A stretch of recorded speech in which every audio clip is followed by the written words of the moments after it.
Guys, what's going on? The Ford builder for the 2020 GT500 is now up on Ford's website. So we're gonna have a little bit of fun today and I'm gonna build one. So without delaying, let's go ahead and dive down to the computer. Here we go.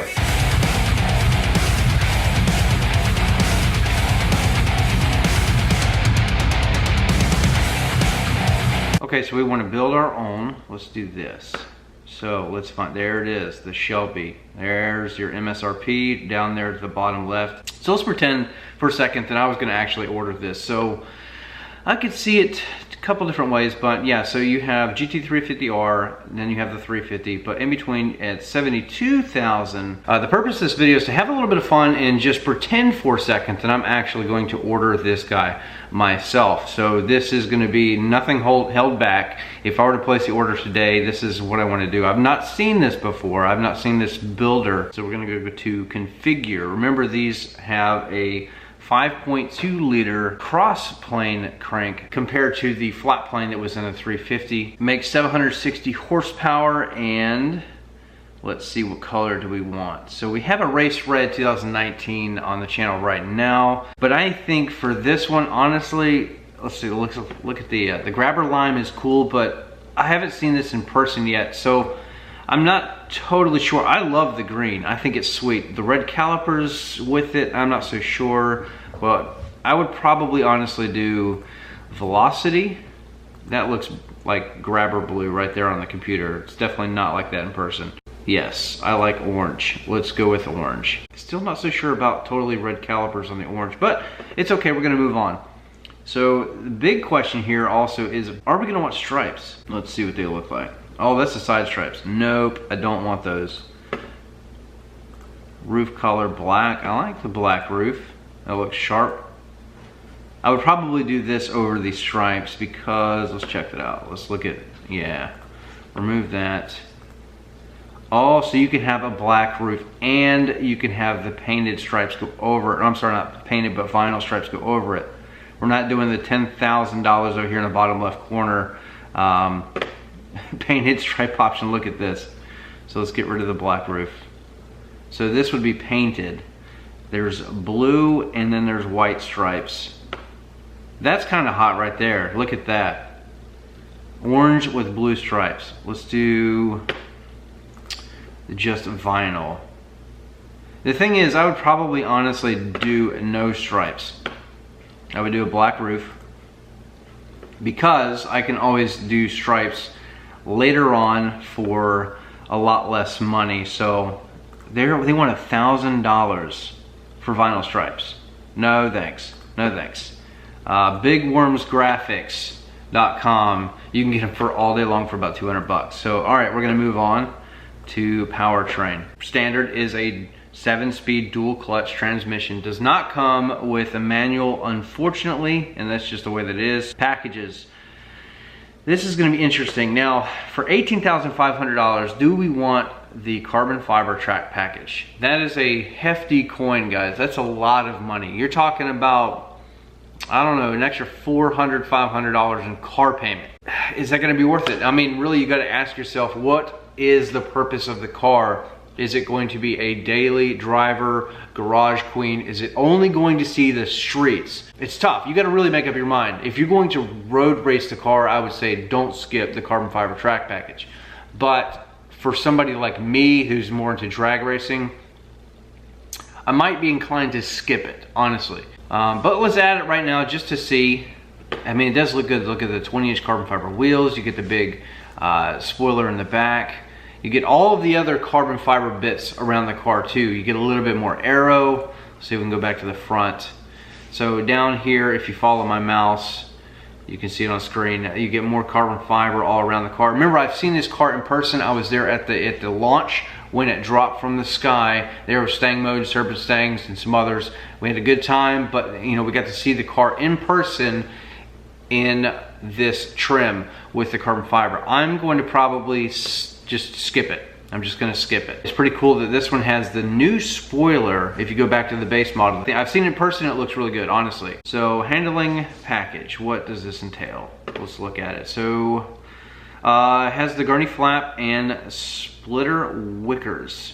Yeah, For 1,500 bucks, sure, why not? So tech package, probably gonna do. Let's read this. All right, so B&O sound system, cool. I have it in mind. It is definitely worth the money. It is a big upgrade over the old Shaker 500. Blind spot monitoring, yes, we're gonna add a little bit of weight to this thing, but as pretty much a car that I would personally use on the streets and in a straight line, I would probably do this.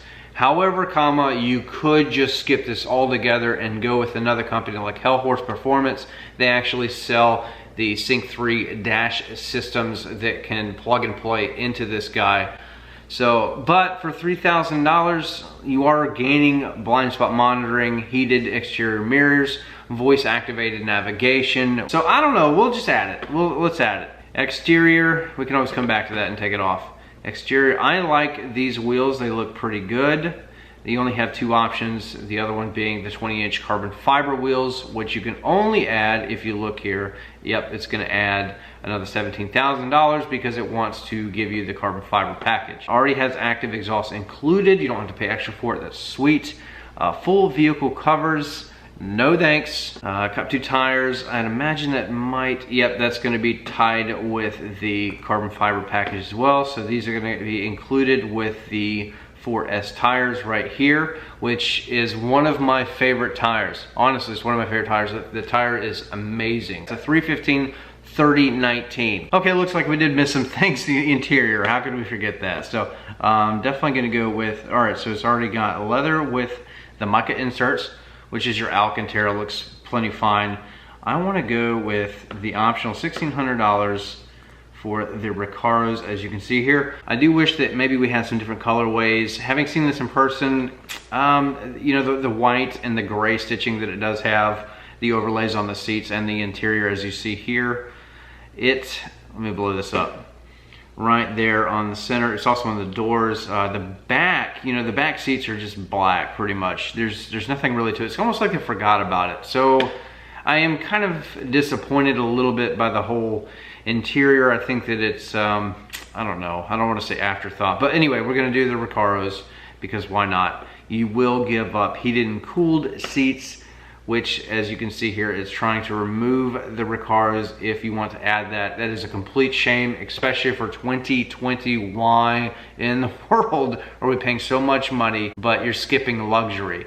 I get it, you know, that you can either go this way or that way, but you know, in this day and age, in 2020, you should be able to have your cake and be able to eat it too. Exposed carbon fiber instrument panel, absolutely. Yes, $1,000. You could probably buy that maybe cheaper aftermarket, but we're gonna add it nonetheless because I think it looks good. Now, the only bad thing is that we're gonna have a carbon fiber instrument panel, but without going with the carbon fiber package, there's gonna be no other carbon fiber on the car. Everything is gonna be gloss black, etc. So that's kind of a letdown. And you can do a rear seat delete. So yeah, if you go without the carbon fiber, this is what you are going to get there. Is pretty basic. You can also do a rear seat delete. And oh man, look at this. It's trying to add the, this is my problem with Ford. Honestly, this is the huge problem. Why can I just do a rear seat delete? Why do I need to add back in the carbon fiber handling package? Why can I not customize things individually? Again, this is 2020 that we're talking about. I hate the way that Ford packages their vehicles. So, all right, moving on. B&O, we have everything. So this is it. So now we are at the end. Let's go to summary. And I am at $82,000. Looks like a little bit over to $82,000. There's your internet pricing and everything else. Gives us all of the options. We have pretty much everything selected other than the carbon fiber bit. So for $80,000, is this car going to be worth it? In my opinion, yeah. For 80 grand, absolutely. 760 horsepower, worth it all day long. You know, everybody crying and complaining about how expensive the new Mustang is they're always adding in that carbon fiber package. It was almost $19,000 extra dollars. Remember, you don't have to have that. Now, if you did, just add that price to this $82,000. Now, are you going to have a more exclusive model if you go with the carbon fiber package? 100% yes. Not everybody's going to have that, but you could almost buy a car for, you know, $19,000, a brand new one. So it's going to be really up to you whether that's worth it or not. We have basic options here, Recaro seats, all the interior bits. We have the twisted orange paint, which I think is really hot, and it's pretty simple. $80,000. Yeah, I'd pay it. And you're still well under $100,000. And then remember, the C8 is out now too. So this is not a comparison video between the two, but if I were to spec a 2020 GT500, this would probably be it. So this thing's beautiful. I love this color. So the big Cobra there in the center, I love it, I dig it. Old school headlights, I wish that they would have done something different. I honestly wish that if you're going to sink all the money into R&D of different, you know, developmental parts and stuff like that to go into a production vehicle, why not spend a little extra coin and go with a different style headlight instead of looking, it's almost like looking at a 4 or 5 year old car already. I already feel like it's outdated. Feel free to leave hate in the comments for saying that, but I mean, honestly, if you're gonna come up with this halo car, this beast of a car, I mean, I really just feel like they have skipped a couple things. This would be my spec. I love the hood. Honestly, do love the hood here. Remember, it does have that tray underneath, so you can take that out and you get more airflow. I mean, I'm sitting here looking at the black roof. I might actually go back and take the black roof off, but I love the spoiler. Yes, it's a 350 spoiler, but now it's on the 2020 GT500, and it does look good. It looks at home, but this would, yeah, again, this is the conclusion of the video. This is my spec. This is what I would buy if I were to place the order today. So let me know in the comments, what would you change? What would you pick? Do you think the carbon fiber track package is worth it? Do you think the technology package is worth it? The Recaro seats, all of that stuff. Feel free to leave comments down below. Let's have an open discussion, keep things going. But yeah, this is it. So this concludes the video, and I'll see you guys in the next one. Let me know what you think.